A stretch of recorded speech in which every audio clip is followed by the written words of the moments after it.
की दाढ़ी की लाज रखो। तुम ऐसे गंदे काम करेंगे तो नाम बदनाम करेंगे। सत्य बाप, सत्य टीचर की निंदा, सदगुरु की निंदा कराने वाले ऊंच पद नहीं पा सकेंगे। इस समय तुम हीरे जैसे बनते हो।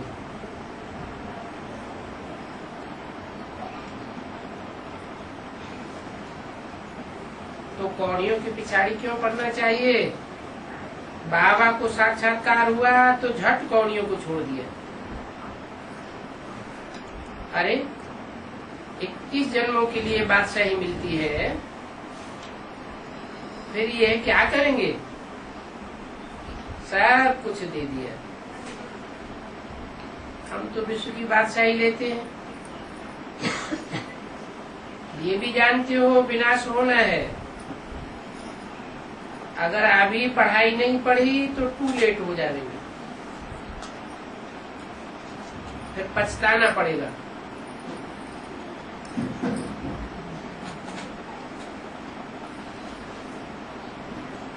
बच्चों को सब साक्षात्कार होते जाएंगे। बाप कहते हैं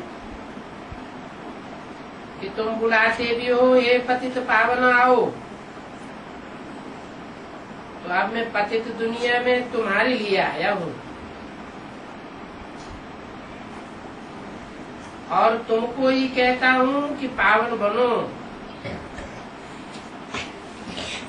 तो फिर तुम बार बार गंद में गिर पड़ते हो। मैं तो कालों का काल हूँ, है ना? कालों का काल, वो काल आता है तो कोई उसे रोक नहीं सकता। जिसका काल आता है उसे जाना ही पड़ता है, शरीर छोड़ना ही पड़ता है। वो तो काल हुआ, सबको आता है, एक एक करके आता है। और ये है कालों का काल। कालों का काल अर्थात सबको एक साथ भस्म करने वाला।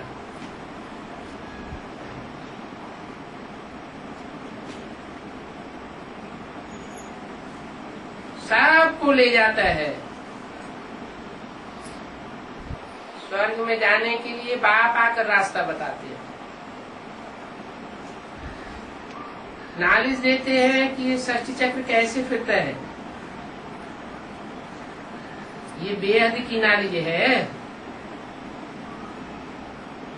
और जिन्होंने कल पहले ये बेहद की नालिश पढ़ी है वो ही आकर के पढ़ेंगे।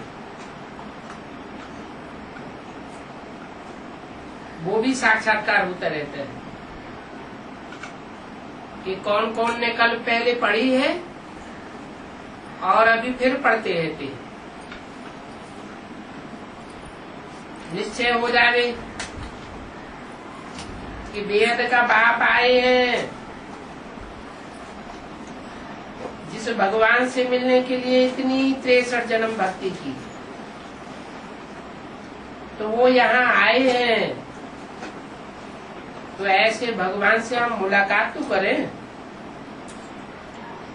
झट भाग खड़ा हो गए,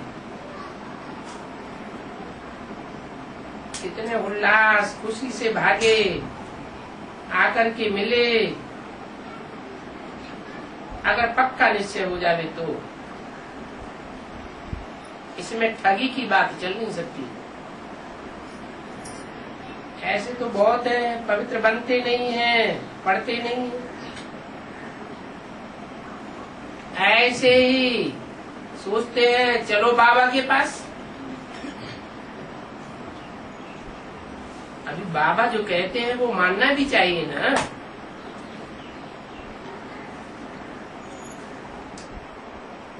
सोच लेते हैं मैं जाता हूँ बाबा के पास, नियम कुछ भी पालन नहीं करते। ऐसे भी ठग घूमने फिरने के लिए यहाँ आ जाते हैं। ओम शांति।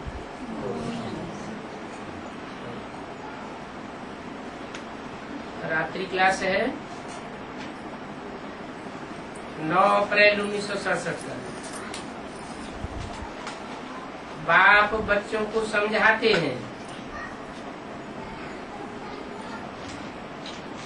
है तो सभी बच्चे और बाप के ही बच्चे हैं,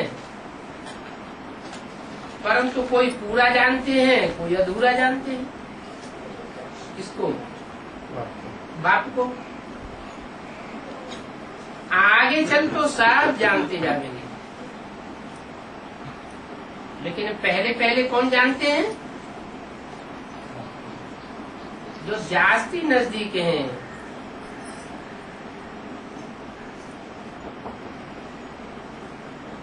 राम बाप को कहा जाता है। राम और कृष्ण की आत्मा 84 का चक्कर लगाती है, तो राम वाली आत्मा के साथ जिन्होंने 63 जन्म बहुत नजदीकी समय बिताया है, वो पहले पहचानेंगे या दूसरे पहले पहचानेंगे? कौन पहले पहचानेंगे? जिन्होंने अनेक जन्म नजदीक पार्ट बजाया है, वो पहले पहचानेंगे।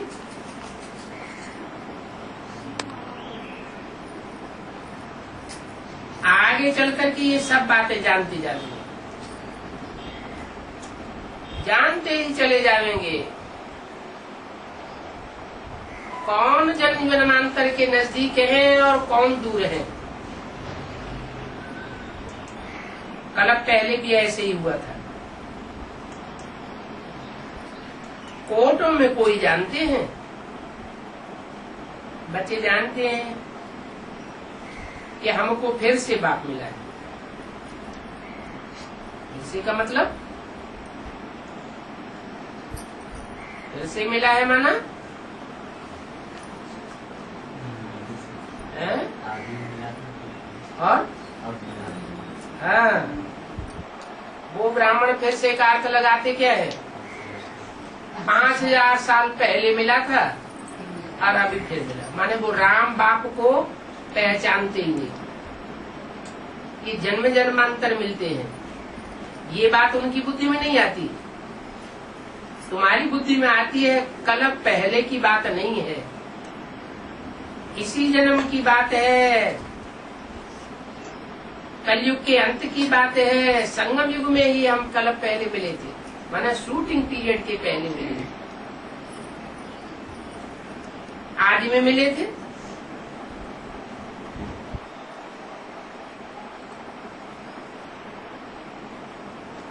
और वही बाप हमको फिर से मिला है। उनकी श्रीमत पर चल करके हम वर्षा ले रहे हैं। ये बात किसके तन में बोली? ब्रह्मा के तन में बोली। ब्रह्मा के तन में बाजू में ही बैठा हुआ था, बोला उनकी श्रीमत पर चलकर हम वर्षा ले रहे हैं। उनकी कह करके किस तरफ इशारा किया? यज्ञ के आदि की तरफ। यज्ञ के आदि में जो था वही बाप फिर भविष्य में प्रत्यक्ष होने वाला है। ये इशारा दिया कि उनकी श्रीमत पर चल करके हम वर्षा ले रहे हैं। आदि संगम युग में बाप स्वर्ग की स्थापना करते हैं, तो जरूर स्वर्ग का मालिक बनाते होंगे।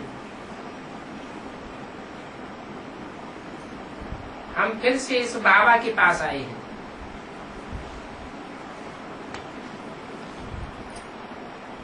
यज्ञ के आदि में भी आए थे और अभी फिर से आए हैं।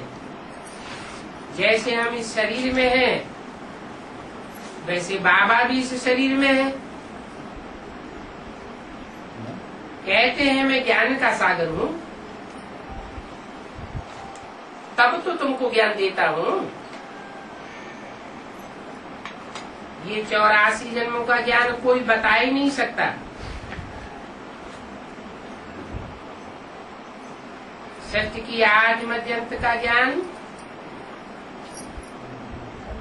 कौन जानेगा? वही जानेगा जो षष्ठी रूपी वृक्ष का बीज होगा। ये मनुष्य षष्ठी रूपी वृक्ष है। बीज में सारा झाड़ समाया हुआ होता है। तो बीज में ज्ञान हुआ ना। ऊंचते ऊंच बाप जरूर ऊंचते ऊंच बनाते होंगे।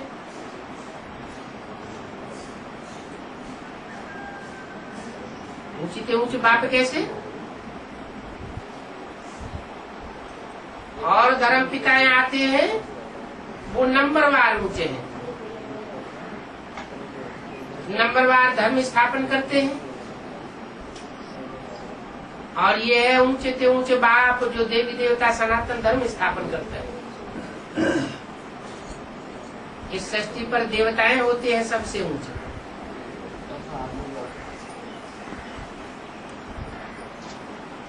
पहले भी हमको ऊंचे ऊंचे बनाया था। भारत में कल्प कल्प आते हैं तब तो उनकी जयंती मनाते हैं। दूसरे देशों में तो जयंती नहीं मनाते, उनकी जय जयकार नहीं होती है। कहाँ जय जयकार होती है? भारत में जय जयकार होती है। आते हैं नरक में और बनाते हैं स्वर्ग।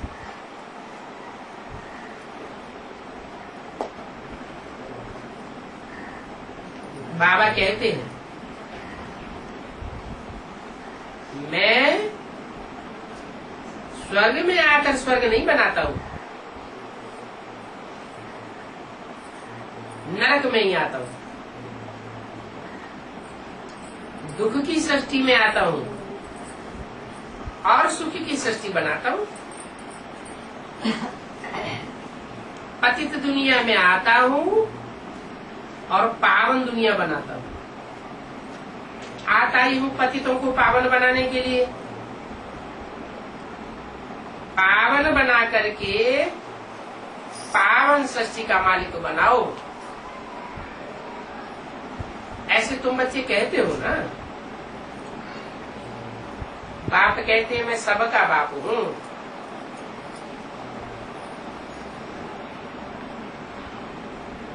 तो सबको वर्षा देना पड़े हैं? कौन से बाप कहते हैं?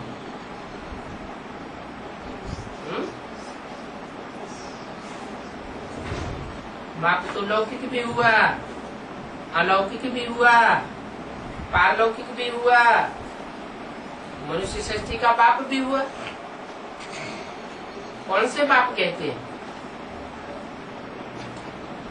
मैं सबका बाप हूँ तो सबको वर्षा देना पड़े।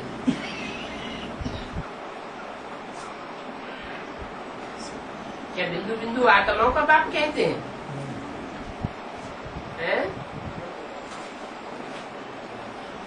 बिंदु बिंदु आत्माओं का बाप तो कीड़े मकोड़ों का भी बाप है, उनमें भी बिंदु आत्मा है। पशु पक्षी सब में बिंदु बिंदु आत्मा है। उन सबको वर्षा मिलता है क्या? सबको वर्षा नहीं मिलता। ये मनुष्य सृष्टि की बात है। मनुष्य सृष्टि का पिता जिसमें वो सुप्रीम सोल मुकर्रर रूप से आता है, उसके द्वारा सबको वर्षा देता है। एक जन्म की सुख शांति का वर्षा सबको मिलता है, कम से कम। इस समय सभी दुखी है क्योंकि अब ये अंतिम जन्म है तो दुनिया का विनाश होगा। और जब विनाश होगा तो दुख के पहाड़ गिरेंगे।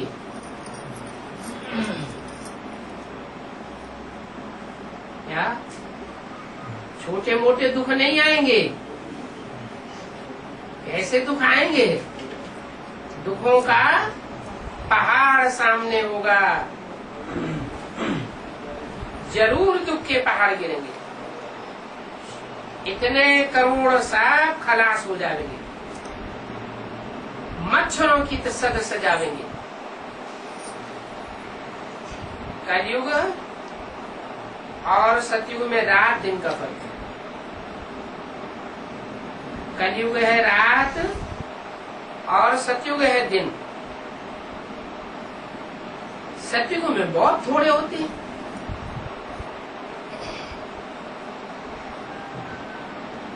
आत्माएं सब भागेंगी। आगे चल करके तुम बच्चों को ये भी साक्षात्कार होगा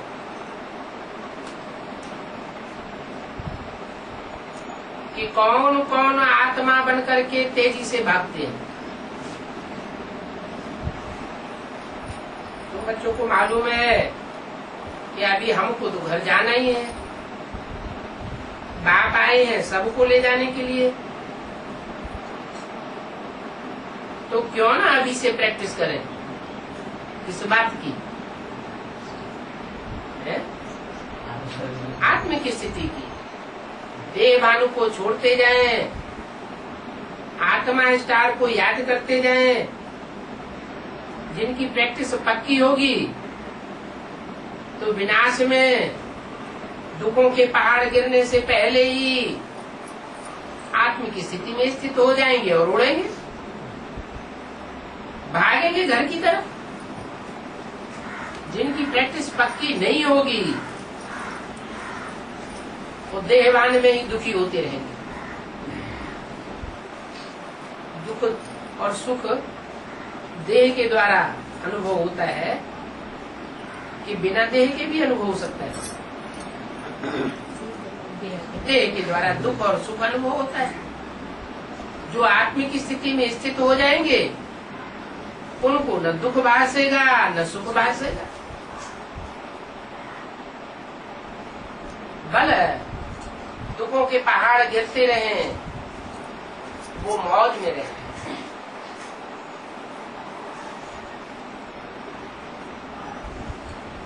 बाप कहते हैं मेरे बच्चे अभी काम शिक्षा पर बैठ करके भस्म हो गए हैं।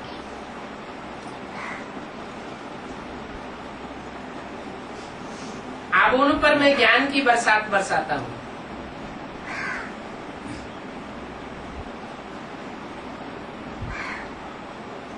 ये कथा किसकी है शास्त्रों में? राजा सगर के 60,000 पुत्र भस्म हो गए। ऐसे भस्म हुए थे हैं? कहते हैं कपिल मुनि ने शाप दिया,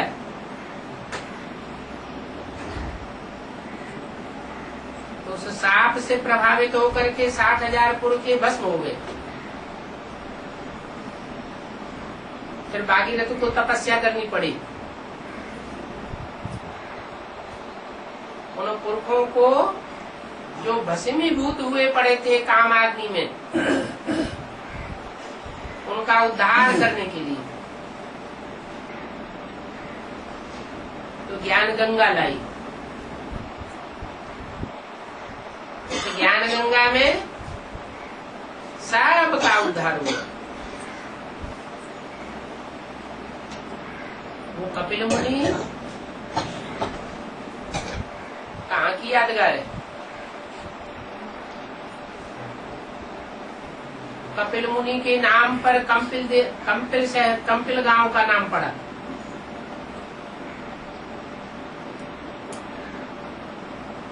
जहाँ 60,000 पुरखे उनकी तपस्या स्थली में भस्म हो गए। उनका निर्वाण गंगा सागर में गया हुआ। कहाँ है गंगा सागर? कलकत्ता में, जहाँ गंगा नदी सागर में मिलती है।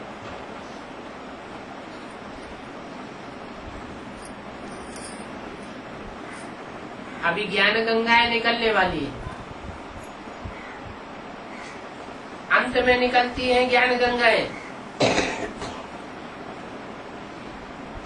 यमुना प्रसिद्ध होती है, प्रत्यक्ष होती है, फिर सरस्वती जगदम्बा भी प्रत्यक्ष होती है, और लास्ट में ज्ञान गंगाएं प्रत्यक्ष होती है।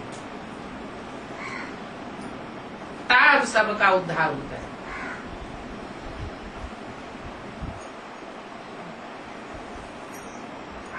तो मैं भस्म हुए बच्चों के ऊपर ज्ञान बरसाता हूँ। नारद भी भक्त था। नारद बोला कि हम स्वर्ग में चल सकते हैं, स्वर्ग में जाकर के हम लक्ष्मी को वर सकते हैं। तो बोले,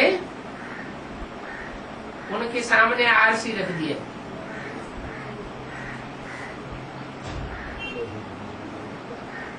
ज्ञान का शीशा रख दिया। बोले कि अपनी शक्ल तो देखो, लक्ष्मी को भरने लायक शक्ल है। तो बाबा भी कहते हैं, अपने अंदर देखो, कोई आसुरी गुण तो हमारे अंदर नहीं है।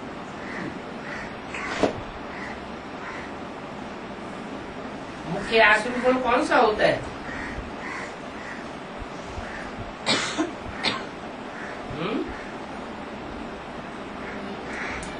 जिसके पीछे सब अवगुण आ जाते हैं।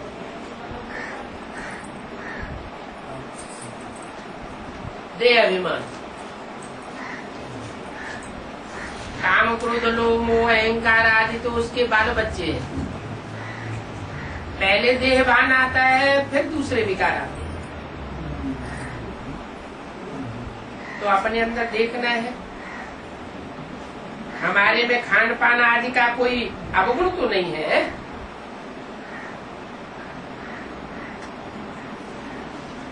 खान पान आदि का अवगुण होता है तो अन्न दोष लगता है। अन्न दोष लगता है तो मन बुद्धि खराब होती है।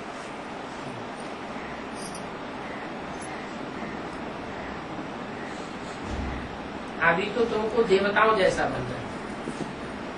लक्ष्य क्या है? लक्ष्य है तो लक्षण आवेंगे। लक्ष्य ही धारण नहीं किया तो लक्षण कहाँ से आवेंगे?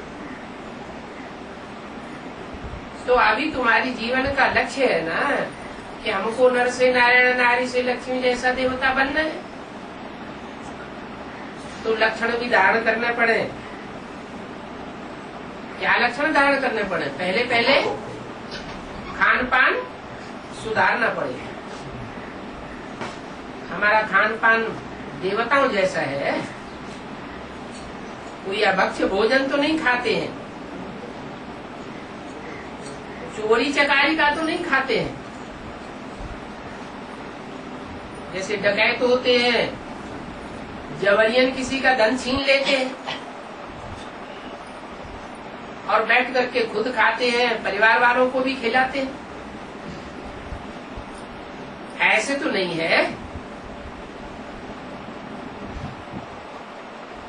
देवताई स्वभाव बना है। देखना चाहिए सारे दिन में हमने किसी को कोई दुख तो नहीं दिया।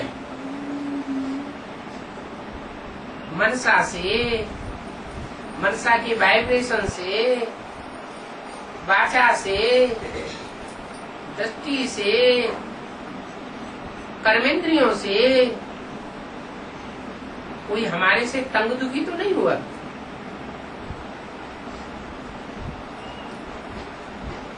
कितना समय बाप को याद किया।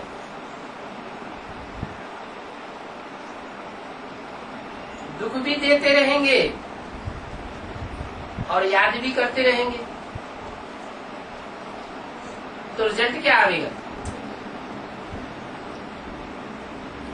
बराबर होता रहेगा, जीरो बन जाएगा। देखना है हमने सारे दिन में कितनों को बाप का परिचय दिया। सारी दुनिया को परिचय तो देना है ना, ऐसे नहीं कि हमारे घर परिवार की तो कोई सुनते ही नहीं।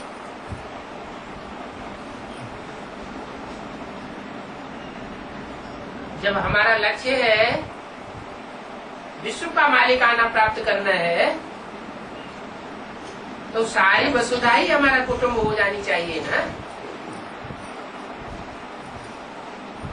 सारी पृथ्वी के ऊपर जो भी मनुष्य मात्र हैं, सबके दिलों पर राजी करना है ना,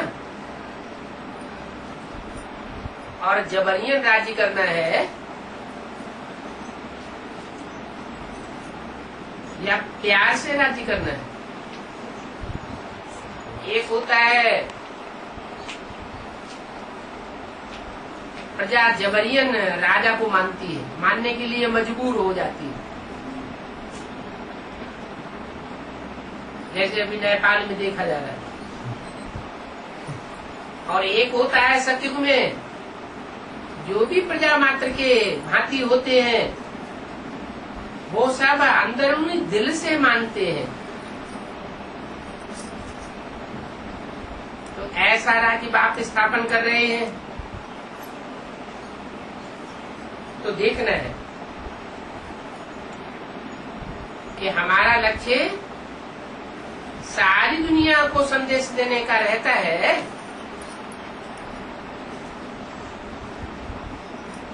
ये अंतिम जन्म है, इसके बाद फिर बाप का परिचय देने का कोई मौका नहीं है। इसे एक ही जन्म में बाप इस संसार में प्रत्यक्ष होता है, तो मौका ले लेना चाहिए। और दूसरों को संदेश देने से पहले खुद को भी बुद्धि में ये धारण करना है कि हमको बाप के ऊपर कितना निश्चय है। खुद को पक्का निश्चय होगा तो दूसरों से भी दृढ़ता पूर्वक बता सकेंगे, दूसरों का भी फाउंडेशन अच्छा पड़ेगा। खुद पवित्र रहते होंगे तो हमारा संदेश देने से उन आत्माओं के ऊपर भी पवित्रता का संदेश जाएगा। अभी तो सभी की चढ़ती कला होनी है।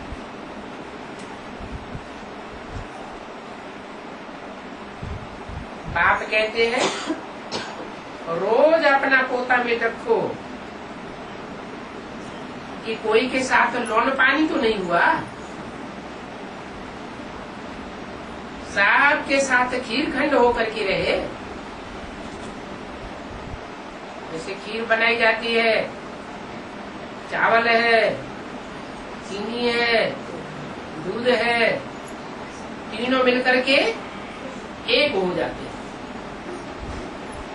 तो चाहे दुनिया की सतो प्रधान आत्मा हो, तमो प्रधान आत्मा हो, रजो प्रधान आत्मा हो, सब के साथ संस्कार मिला करके एक रखना है। जैसे नारायण के लिए बताया, नारायण नारायण के रूप में जब संसार में प्रत्यक्ष होगा तो कोई आत्मा उसका विरोध करेगी? कोई विरोधी नहीं होगा। दुनिया की नीचे से नीचे तबके की आत्मा से लेकर के ऊंचे से ऊंचे तबके की आत्मा के साथ उसका एक रस व्यवहार होगा, सब उसे पसंद करेंगे। ऐसा स्वभाव बना दें।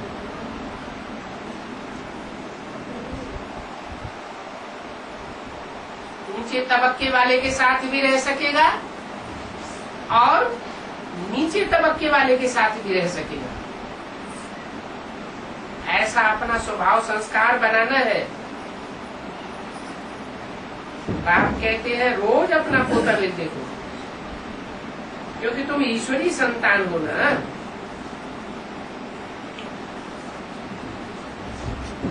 वहां तो शेर बकरी जो एक दूसरे के साथ होकर रह ही नहीं सकते इस दुनिया में। इस दुनिया में एक ही कटघरे में बकरी डाल दी जाए, एक ही कटघरे में शेर बंद कर दिया जाए, तो दोनों रह सकेंगे? रह नहीं सकते। और जो नई दुनिया बनेगी वो कैसी होगी? शेर भी रहेगा और बकरी भी साथ साथ रहेगी। एक खूंखार स्वभाव संस्कार का, उसका खूंखार स्वभाव संस्कार समाप्त हो जाएगा, मर्ज हो जाएगा। और बकरी क्या होती है? जिसने भी कान पकड़ लिया उसी के अंदर में हो जाती है। जैसे बताया त्रिमूर्ति में है एक बकरी, एक घोड़ा और एक शेर।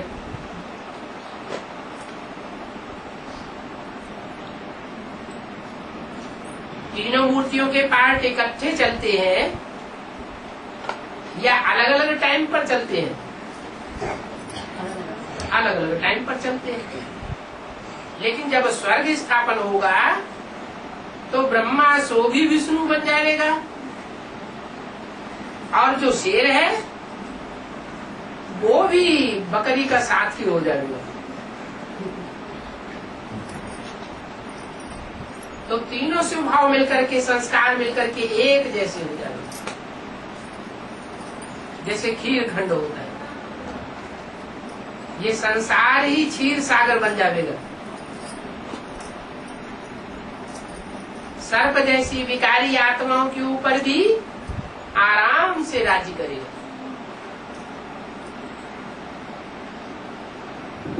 नेपाल में शेष सैया दिखाते हैं ना, बड़े से बड़ा सांप कौन सा होता है? शेषनाग।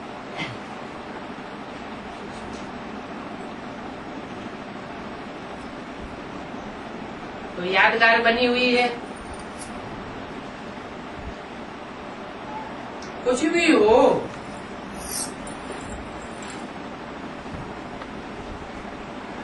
तो याद रखना है कि बाप बैठे हुए हैं।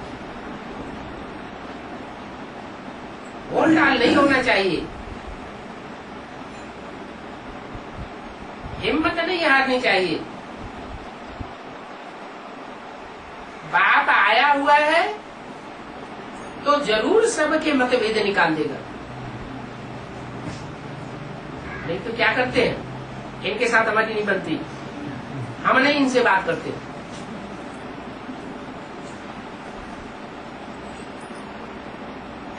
इनके साथ हमारी कभी नहीं बनेगी और किनारा कर लेते हैं।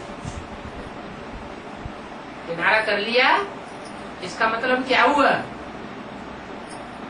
कि जीवन का जो लक्ष्य लिया है, नर से नारायण जैसा और नारी से लक्ष्मी बनने का, वो लक्ष्य खत्म हो गया। जब बनना ही है लक्ष्मी नारायण जैसा, तो वैसे स्वभाव संस्कार भी धारण करना। बल कोई कैसा भी हो, हमें कोई के प्रति कोई भी घृणा नहीं आनी चाहिए। बाप बैठा है तो आखिरी सबके मतभेद निकाल देगा। अभी मतभेद बहुत हैं, देखने में आते हैं, तंग कर देते हैं, तंग हो जाते हैं, फिर आखिरी सब मतभेद खलास हो जाएंगे।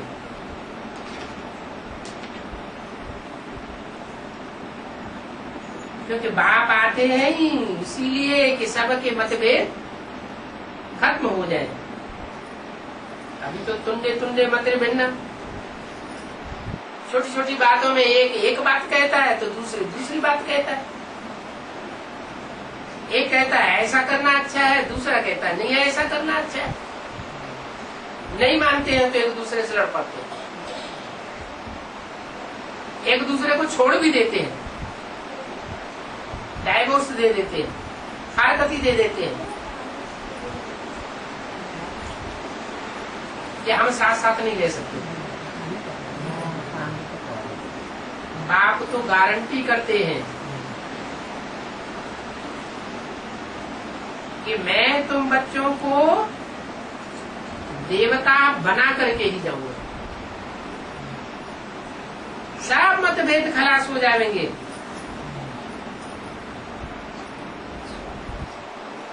नहीं तो कोई कहेंगे कि बाप यही सिखाते हैं। जो सुनने देखने वाले होंगे, जिनको बाप का परिचय नहीं मिला है, जिन्होंने बाप को नहीं पहचाने हैं, वो हमारी ऐसी चलन देखेंगे तो क्या कहेंगे? तुम्हें भगवान बाप मिला है तो तुम्हें यही सिखाता है क्या? क्या आपस में मतभेद करते रहो, आपस में लड़ाई लड़ते रहो, लून पानी होते रहो, तो निंदा कराने के निमित्त बन जाएंगे।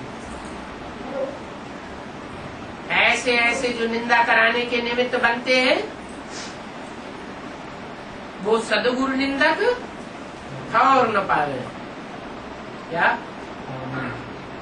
जितनी जितनी निंदा करेंगे उतना उतना लंबे समय तक सदगुरु का ठौर नहीं मिलेगा।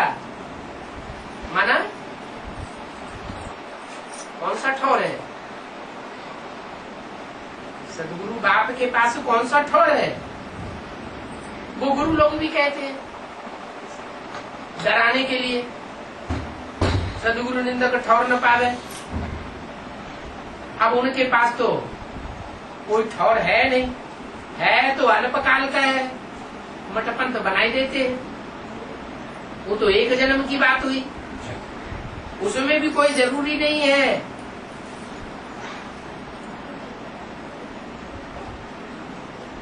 कि सबको ठिकाना मिलेगा। ये बाप तो गारंटी करते हैं।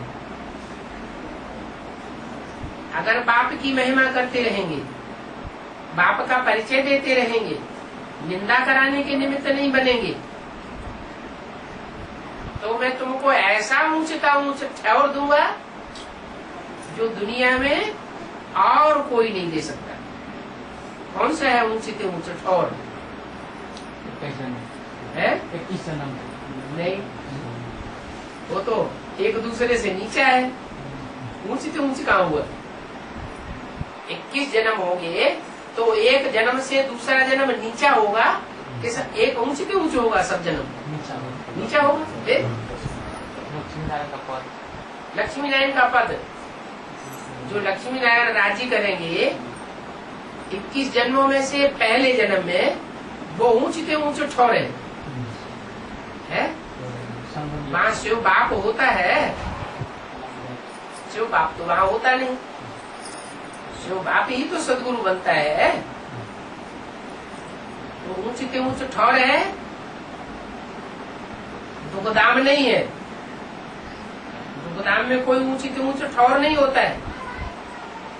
सुखधाम को भी ऊंचते ऊंच ठौर नहीं कहेंगे।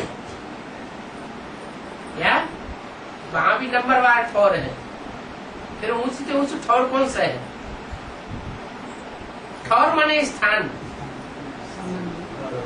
है,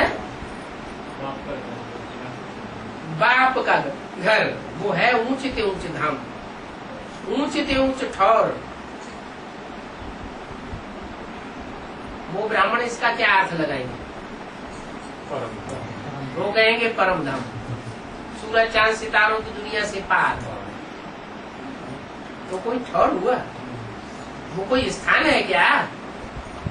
कोई स्थूल स्थान है क्या? नहीं। बाप तो ऊंचते ऊंच वो ठौर देते हैं कि सारी दुनिया में विनाश के टाइम दुखों के पहाड़ गिरते रहेंगे लोगों के ऊपर, और जिनको ठौर मिलेगा वो बड़ी शांति में रहे, जैसे शांति धाम लगा पड़ा है। निसंकल्प रहेंगे, बुद्धि में बैठेगा मिरुआ मौत मलू का शिकार। ये दुनिया जो विनाश हो रही है, सारी दुनिया जो खलास हो रही है, वो हमारे लिए खलास हो रही है, और इसका खलास होना जरूरी है। हम बड़े निश्चिंत रहेंगे। तो बाप की निंदा कराने के निमित्त नहीं बनना चाहिए। सदगुरु का जो निंदक होगा वो ठौर नहीं पाएगा।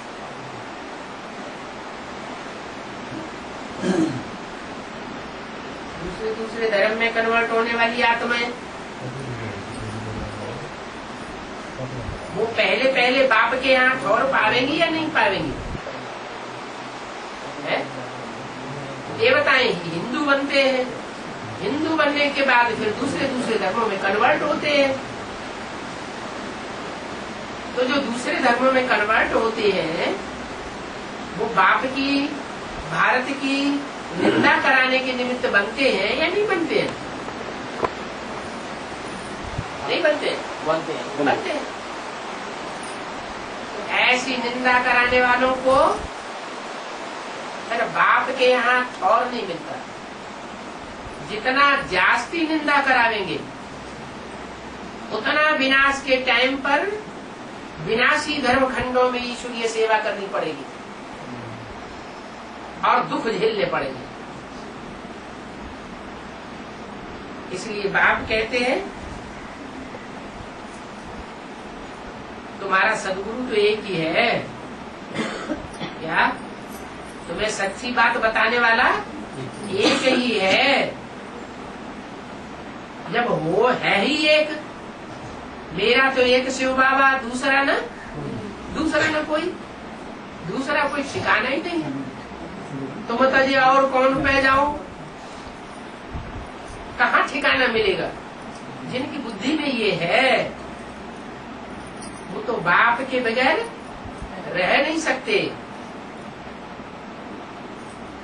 एक ही तुम्हारा सदगुरु।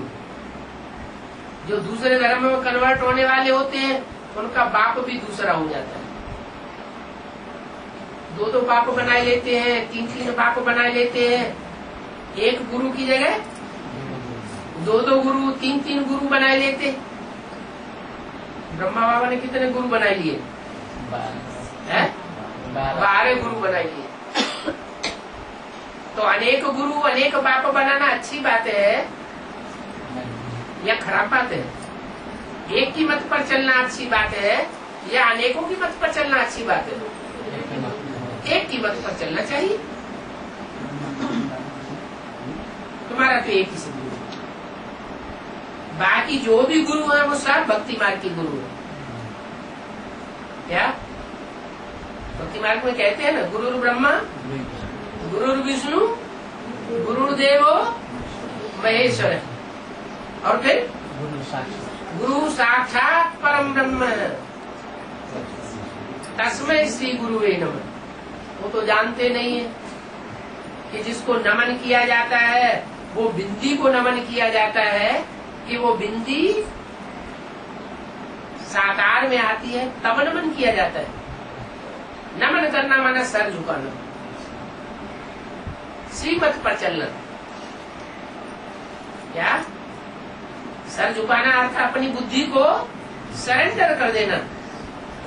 ऐसे नहीं कि हाथ जोड़ के सर झुका लिया, पांव छू लिए तो सर झुकाना हो गया, नमन करना हो गया। नहीं, नमन करने का वेद का अर्थ क्या है? वेद का अर्थ है मत पर चलना। जैसी श्रीमत मिली है वैसे ही करना।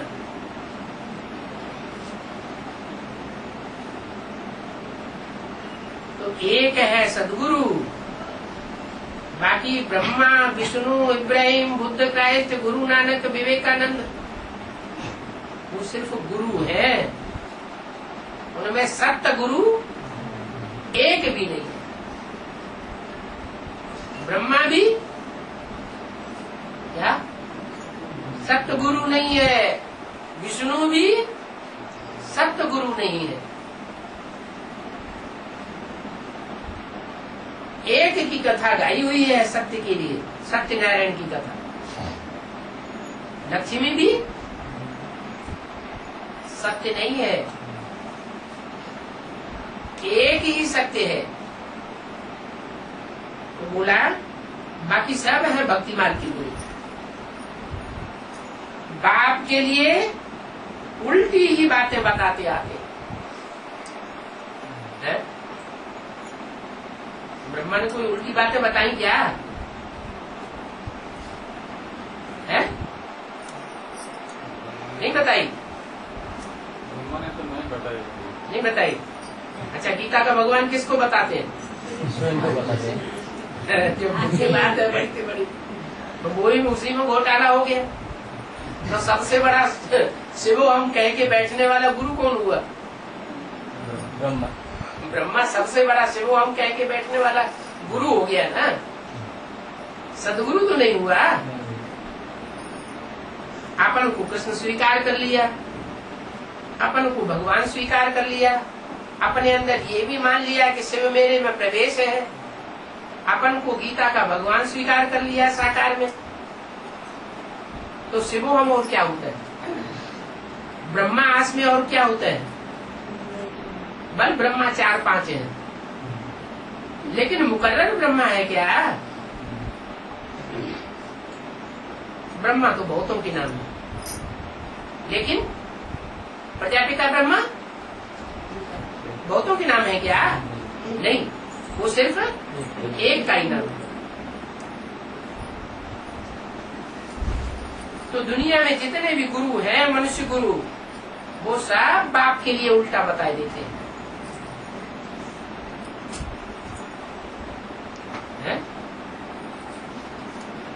जो गुरु बन करके बैठते हैं,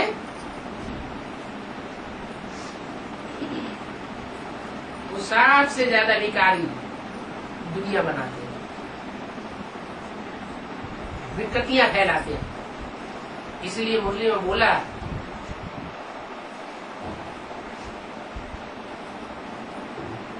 दुश्मन कौन? तुम्हारे दुश्मन कौन है? जरूर कहेंगे ये गुरु लोग।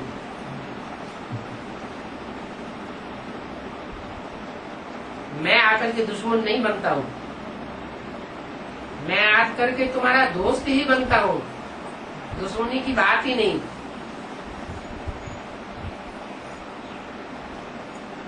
तुम यहाँ आए हो बाप से वर्षा लेने के लिए,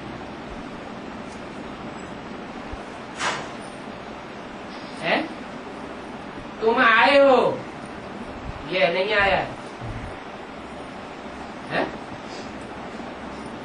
गुरु लोग आते हैं यहाँ बाप से वर्षा लेने के लिए। जो गुरु बन करके बैठते हैं, शिवो हम बन करके बैठते हैं, वो यहाँ वर्षा लेने के लिए आते हैं? आ ही नहीं सकते। अच्छा, बड़े से बड़ा गुरु कौन है फिर? जो बड़े से बड़ा मनुष्य गुरु है वो कौन है? अरे तुम्हारे का दादी के सामने ये कैसे पहुंचेगी?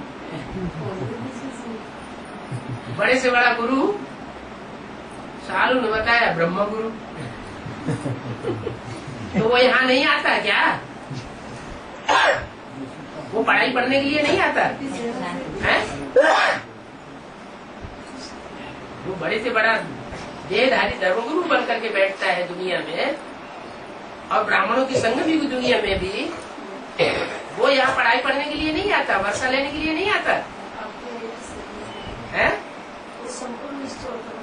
आता तो है, लेकिन साकार शरीर से नहीं आता है। उनका तो शरीर ही छूट गया। तो जिनका शरीर छूट गया, वो तो जरूर इस दुनिया में तो वर्षा पानी की बात ही नहीं। वो क्या इस दुनिया में बाप से विश्व की बादशाही का वर्षा पावेंगे क्या? ब्रह्मा जैसी आत्मा है जो प्रवेश करके पार्ट बजाती है, इंस्पिरेटिंग पार्टी वाली आत्मा है जो प्रवेश करके पार्ट बजाती है एडवांस पार्टी में, वो इस जन्म इस दुनिया में सुप्रीम सोल बाप से डायरेक्ट वर्षा लेंगे क्या? विश्व की बादशाही उनको मिलेगी क्या? नहीं मिलेगी। वो तो सत्युग में जाकर के प्रिंस प्रिंसेस बनेंगे। तो किससे वर्षा लेंगे? जब प्रिंस प्रिंसेस बनेंगे तो वो किससे वर्षा लेंगे? सुप्रीम सोल बाप से वर्षा लेंगे क्या? अरे उनको वर्षा किससे मिलेगा? अरे संगयुगी लक्ष्मी नारायण से वर्षा मिलेगा। और किससे मिलेगा? जो सत्युग में राधा कृष्ण जन्म लेंगे उनको वर्षा किससे मिलेगा? प्रैक्टिकल में अपने माँ बाप से मिलेगा। तो तुम यहाँ आए हो बाप से वर्षा लेने। यह और इसके फॉलोअर बाप से वर्षा लेने के लिए यहाँ नहीं आते। क्या उनकी बुद्धि में बैठा हुआ है कि जैसे ब्रह्मा बाबा ने शरीर छोड़ दिया वैसे हम भी शरीर छोड़ देंगे और मुक्त हो जाएंगे।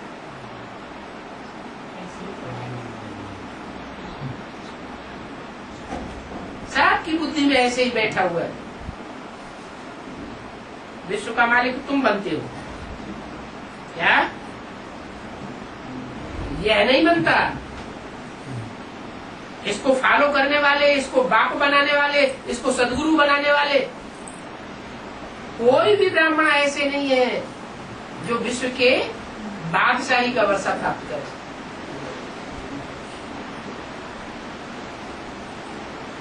तुमको विश्व की बादशाही का वर्षा मिलता है? अरे तुम कहेंगे विश्व की बादशाही का वर्षा एक को मिलेगा या सबको मिलेगा? है? विश्व की बादशाही का वर्षा एक को मिलेगा या सबको मिलेगा? एक को मिलेगा। इसका मतलब वो लड़ाई लड़ना चाहते हैं वहां तो जितने भी होंगे वो सब यथा राजा तथा प्रजा। जैसे बाप होता है, बच्चा होता है परिवार में, बाप की मिल्कियत होती है, मल्टी मिलियनर बाप होता है, कई मिलों का मालिक होता है, तो बच्चा क्या समझता है? मैं भी इतनी मिलों का मालिक हूँ। ये थोड़े कहता है मेरा बाप मालिक है, मैं थोड़े ही मालिक हूँ। इसका मतलब लड़ाई है। नवीन कह रहा है एक कोई मिलेगा, एक को मिलेगा है, तुमको नहीं मिलेगा।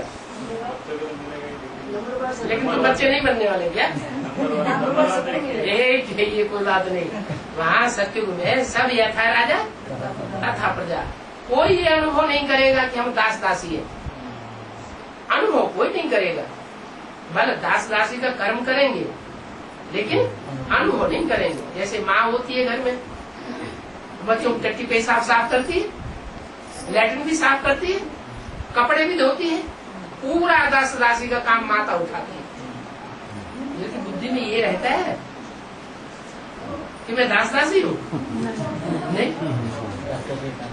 ऐसे ही वसुधैव कुटुम्बकम की जो दुनिया बनेगी उसमें कोई ऐसा अनुभव करेगा नहीं कि हम नीचे हैं और ये ऊंचे हैं।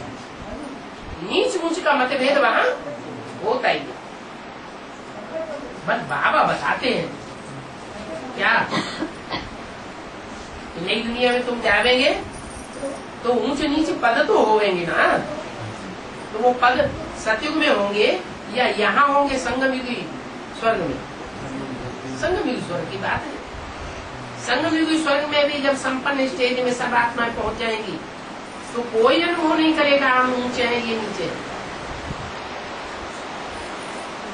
आधा कल्प कोई तुमसे राज्य छीन नहीं सकता। ऐसा श्रेष्ठ राज्य तुमको मिलता है। आधा कल्प के बाद फिर दूसरे धर्म आ जाते हैं। जब दूसरे धर्म आते हैं, दूसरे प्रकार की धारणाएं समझाने वाले आ जाते हैं, ताली बजेगी। एक हाथ से ताली बजेगी क्या? एक हाथ से तो ताली नहीं बजेगी।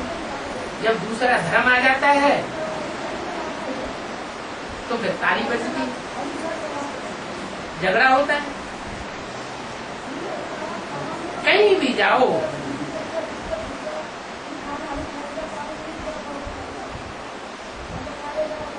तुम्हारी बुद्धि रूपी पॉकेट में क्या पड़ा हुआ होना चाहिए? बुद्धि रूपी पॉकेट में बैग पड़ा हुआ होना चाहिए। एक तरफ त्रिमूर्ति और दूसरी तरफ लक्ष्मी नारायण। ये बुद्धि रूपी पॉकेट में चित्र पड़ा हुआ रहे। कोई भी आए उसको समझाना शुरू कर दो। क्या कि ये है त्रिमूर्ति शिव। 3 मूर्तियों के द्वारा प्रत्यक्ष होता है। ब्रह्मा की मूर्ति, विष्णु की मूर्ति और शंकर की मूर्ति। एक मूर्ति के द्वारा स्थापना, दूसरी मूर्ति के द्वारा पुरानेपन का विनाश और तीसरी मूर्ति के द्वारा जो स्थापना हुई है श्रेष्ठ की, श्रेष्ठ संगठन की, उसकी पालना। ये तीनों मूर्तियां कौन कौन है उनका पूरा पूरा परिचय तुम बैज में दे सकते हो। कितना छोटा बैज। कोई की भी बुद्धि रूपी पॉकेट में पड़ा रहे, कुछ वजन है क्या? है? ये बैग बुद्धि रूपी पॉकेट में पड़ा रहे, इसमें कोई वजन है क्या? नॉलेज तो बहुत सहज है, कठिन होने की कोई बात ही नहीं। कोई की भी बुद्धि में बैठ सकता है कि ये है त्रिमूर्ति बात। तो बैग पड़ा हुआ हो, उस बैग पर बैठ करके कोई को भी समझाओ। तुम्हारी तो ईश्वरीय मिशन है। क्या? सारी दुनिया को बाप का संदेश देना, नई दुनिया का संदेश देना, पुरानी दुनिया के विनाश का संदेश देना, ये तुम्हारी मिशन है।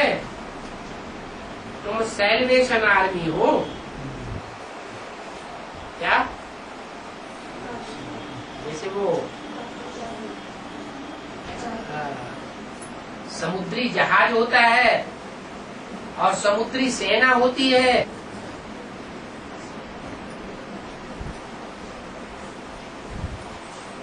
कोई बात हो जाती है देश में, उदंग हो जाता है, दूसरे देश का हमला हो जाता है, देश परास्त हो जाता है, तो सैल्वेशन आर्मी क्या करती है? धड़ाधड़ जितनों को निकाल सके उतना निकाल लो। जैसे विदेशों में लड़ाइयां लगती हैं, तो जो भारतवासी वहां रहे पड़े हैं उनको सैल्वेज करके भारत में वापस लाते हैं ना। तो तुम भी सैल्वेशन आर्मी हो, सबको पार ले जाने वाले हो। विषय सागर में सब डूब जाएगा, तुम थोड़े से मुट्ठ भर बच्चे बचेंगे। तो तुम्हें कितना नशा होना चाहिए कि हम सेना में भर्ती हो गए। क्या? कौन सी सेना में? साधारण सेना में नहीं, ईश्वरीय सैल्वेशन आर्मी में हम भर्ती हुए हैं। ये तुम जानते हो कि आग तो जरूर लगनी है। कहाँ?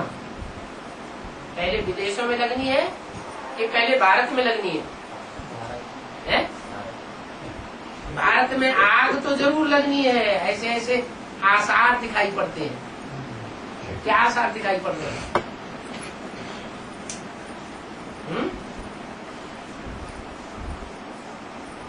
भारत में जितना भाषाओं को लेकर के झगड़ा है, इतना दुनिया के कोई देश में इतना झगड़ा नहीं।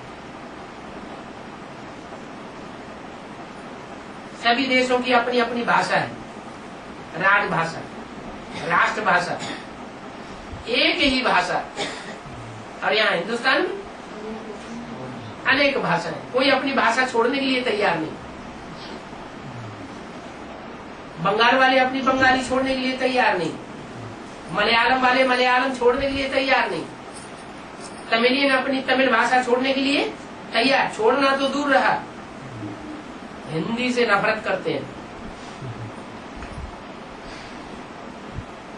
क्या हिंदी भाषा नहीं चलेगी?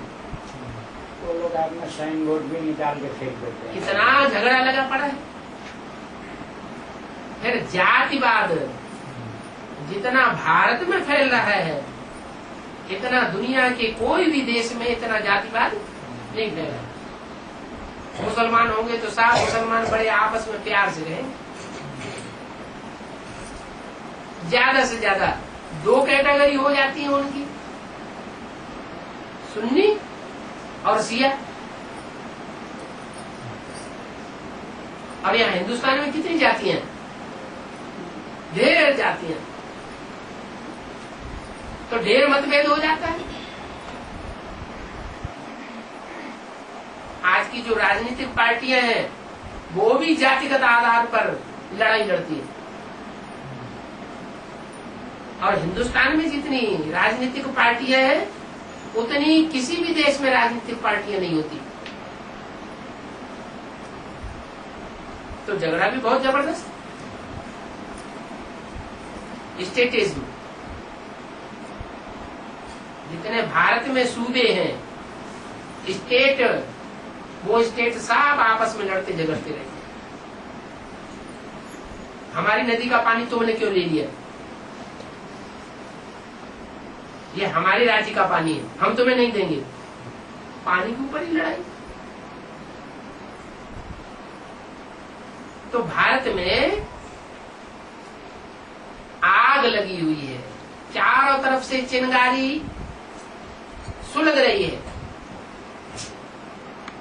कब कहां वो चिंगारी आग का रूप धारण कर ले, कोई ठिकाना नहीं। बाबा ने तो हमें बता दिया है। पापाचार बढ़ता जा रहा है। भक्ति मार्ग में कहते हैं जब राजा ज्यादा पापाचारी हो जाता है तो उसके देश में अकाल पड़ता है। तो ये अकाल और भूखमरी सबसे पहले पड़ेगी। एक बूंद पानी का नहीं मिलेगा, पीने योग्य पानी, और अनाज नहीं मिलेगा। लड़ाई छिड़ जाएगी दूसरे देशों के बीच में। अभी तो अनाज फिर भी आ रहा है, फिर क्या होगा? यहाँ गरीब तबक्का ज्यादा है या रईस लोगों का तबक्का ज्यादा है? हिंदुस्तान में, नेपाल में ज्यादा तबक्का कौन सा है? ज्यादा जनसंख्या गरीबों की। उन्हें जब खाना नहीं मिलेगा, पानी नहीं मिलेगा तो क्या करेंगे? हैं? मारामारी कर लेंगे, जबरदस्ती हमला करेंगे और छीनेंगे, जब्ती करेंगे। उसी में लड़ाई शुरू हो जाएगी। ओम